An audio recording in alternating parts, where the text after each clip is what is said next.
Brought to you by Express Care Health and Skin Center. Get in, get out, get better.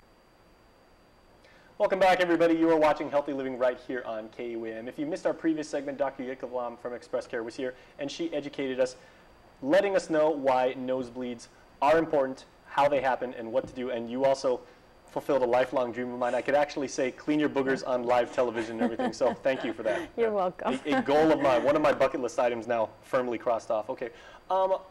How concerned, Dr. Lam, should I be if I'm getting nosebleeds with somewhat frequently? You should be a little bit concerned, especially if you brush your teeth and they also bleed, or if you're having any bleeding in your urine or in your stool. With women, if you're having super heavy periods, because you may have a bleeding disorder, and these sometimes come along later in life, that you might have a bleeding disorder, or you may actually be anticoagulated. You might be on some warfarin, some other medicines that cause thinning of the blood. The blood thinners. Yeah, and if you're bleeding all the time, you might be too high on that one. But typically, if you're having frequent nosebleeds, it's usually just a local problem. There's something wrong with your nose, and you should get it checked. Mm-hmm. It would seem logical that people that suffer from hemophilia would be very, very concerned about nosebleeds and everything. Do hemophiliacs have common nosebleeds as often as we do? They might, yeah, and they're cautioned not to pick their nose and so on, yes. Does the same treatment apply? You pinch your nose and you lean forward for 15 minutes? Yeah, I mean, might have to pinch a little longer even, but typically the whole issue there with hemophilia is prevention and also treatment with their factor VIII, so this thing doesn't happen to them. Okay, and just so we know, when the nose is producing blood, is this a constant stream, or is it just like somewhat of a supply that comes out and it just clears that out, or is it constantly coming out?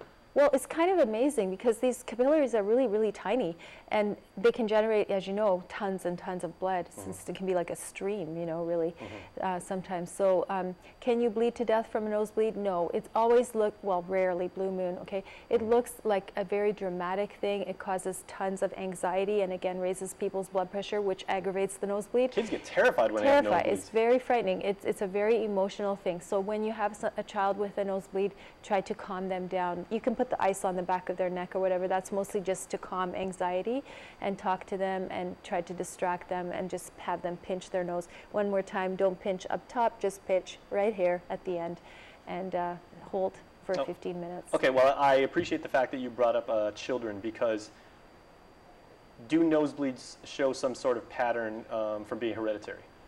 Only if you have a bleeding disorder, which there can be not just hemophilia, but other bleeding problems such as von Willebrand's and various different bleeding disorders. Another thing that can happen is that if you're vitamin K deficient, you're more prone to nosebleeds and other bleeding problems. And you can get vitamin K deficiency by taking certain antibiotics. So you take your antibiotics and then you suddenly start getting nosebleeds. Or through your diet, if you're not eating any leafy green vegetables. You knew I was going to say it about the vegetables. Of course. It can't be healthy living without talking about the importance of the leafy green vegetables. So if you don't eat Should be a drinking game on this show. If you don't eat the leafy green vegetables, you get low on the vitamin K, and then you're more prone to nosebleeds. So there's another reason to eat them. Oh, well, everybody watching this right now, hey, Dr. Lam said leafy green vegetables. Drink! You know, one of those things. Yeah. Okay. Last topic relative to nosebleeds. Of course, you've now said, you know, you got to be really careful with picking your nose. Hopefully don't do it at all that much, because it is a risk every time you do it. How about blowing your nose, even for, like, you know, clearing it out if I have a stuffy nose, or if I feel like if I have something in there?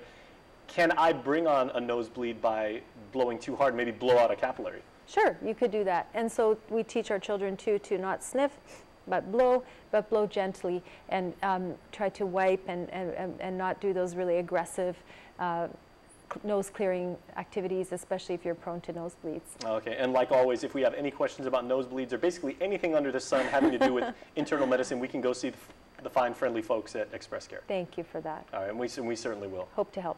All right, thanks so much. Thank you. Stay tuned, everyone. We are back after this.